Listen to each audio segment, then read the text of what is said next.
Welcome to Daughter and Dad Podcast, where in episode 5, my dad and I discuss fleas, bees, and sweet potatoes, please. Hi, I'm Prue. Hola, Papa! And this is my dad, Ray. Hola, amiga. We may live far away from each other, but we love sharing our lives and hope you enjoy our conversations too.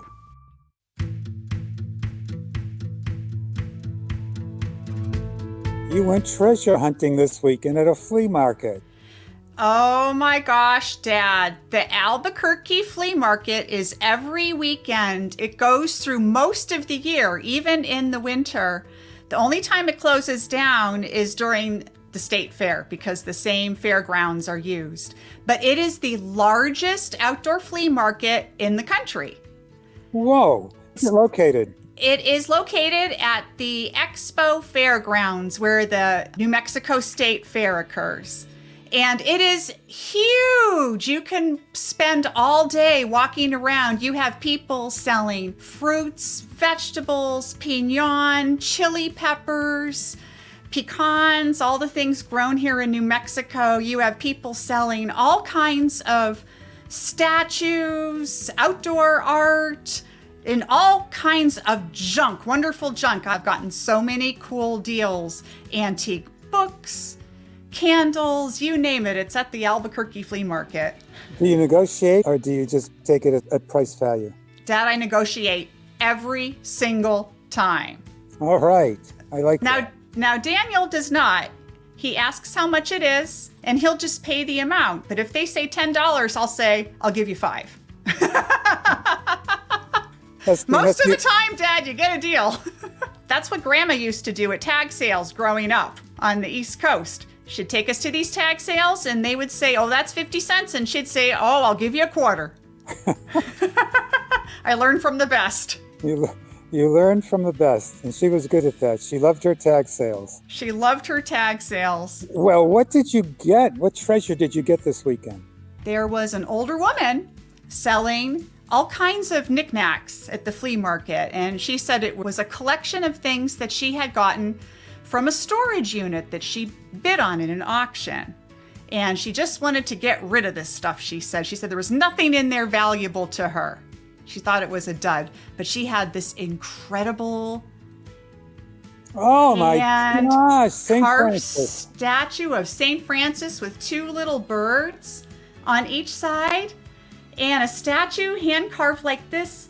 They're very popular in New Mexico. They're called Santos. Saints, Santos, and everyone has Santos in their house. This one is signed by the artist on the bottom, and I looked him up, and he is fairly well known for his Santos. It is a real treasure, and I got him for $5. She wanted $8, and I said, will you take $5? And she said, sure.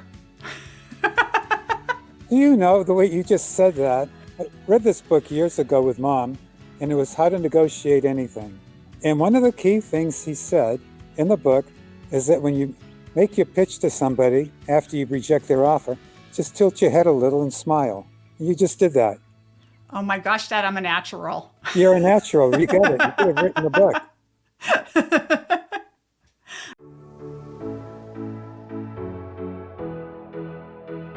Did you also go for a hike this weekend? We did. We went for a hike at this amazing location, the Cañada del Oro. And it is partially on Navajo land, partially Bureau of Land Management. And there's an agreement between the two entities so that you can hike in this area. There's no formal trail there. It's just a huge area that you can just hike through at will. There's grasslands, there are mesas, and they have these amazing hoodoos, which are triangular, tall natural geological formations. And it's about a 3-mile hike to get to the hoodoos. So we took our new dog Django for his very first true wilderness hike, and we saw a whole herd of wild Mustangs. Oh my goodness. And the wild Mustangs live in that whole area. They scrounge off the land. Some of them look pretty skinny. Some of the Navajo leave out hay or alfalfa for them, but they are incredibly beautiful. Django was a little scared of those. And rightfully so.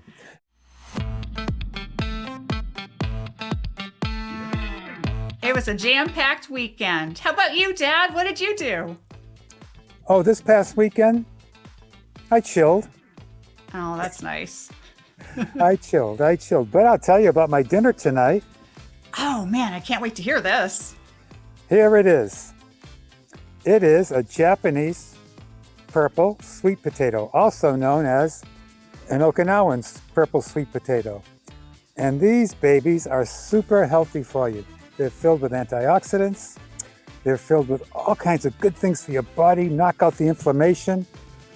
Man, they are so good. So I'm going to roast it, split it open, and fill it with not sour cream, but with Greek yogurt. I'll get 16 grams of protein with 0 fat, 0 sugar, just plain Greek yogurt. It will taste delicious. Of course, I'll have broccoli and I'll have guacamole with it.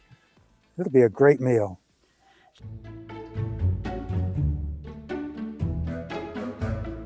I wanted to tell you about my visit to the doctor this week. Let's hear about it. I went to my annual physical and he asked me for a stool sample. He got angry with me because he called me 3 days later, called me yesterday and said, Ray, where's the stool sample? I said, well, I'm enrolled in a woodworking class and they said it would take 3 weeks to make one.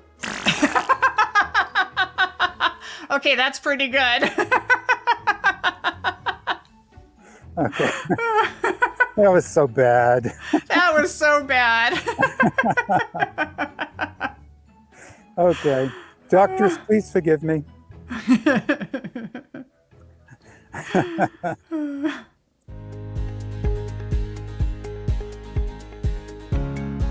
The one thing I think our listeners really would like to hear about is, do bees have beards? You told me bees and beards, and I'm trying to make this one make sense in my mind.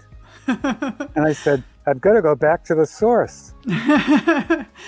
In the summer, when the temperature starts going up, inside the hive can get pretty hot. Now, bees, the honeybees, need to keep the inside temperature of the hive at a steady 98 degrees. That's what the queen likes. It can't be warmer than that, and it can't be cooler than that. So they work hard in the winter, vibrating their bodies to keep the queen warm. And in the summer, they work hard by trying to fan out the hive. But sometimes in the summer, when the queen is laying so many eggs and so many new bees are being born in order to go out and collect nectar and pollen to make honey and to feed the new brood, all those extra bees in the hive raise the inside temperature of the hive to dangerous levels. So what has to happen is a bunch of bees have to leave the hive, not permanently. These are still workers for the hive, but they take a break on the front porch. In other words, they come out and they get in a big mass and they hang off the bottom of the hive. It looks like your hive has a nice big long Santa Claus beard. Really? Yeah, it's pretty cool. It's called bearding. That's the official term for it. Do they know exactly when they should go out and start? They know exactly when they should go out. It's amazing. Okay. Well, thank you. Yeah, you're welcome. Any questions you have about bees, contact Prue because she is a bee expert. Yeah, if you have any beekeeping questions, go ahead and drop them in comments. I would be happy to answer. Yeah. Well, Prue, I think we got a wrap here. It's a wrap. Adios, amiga. Adios, papa. What's the coolest thing you ever bought at a flea market? And do you like sweet potatoes? Drop us a note in comments and check out our website at daughteranddaddpodcast.com. Thank you. We love you.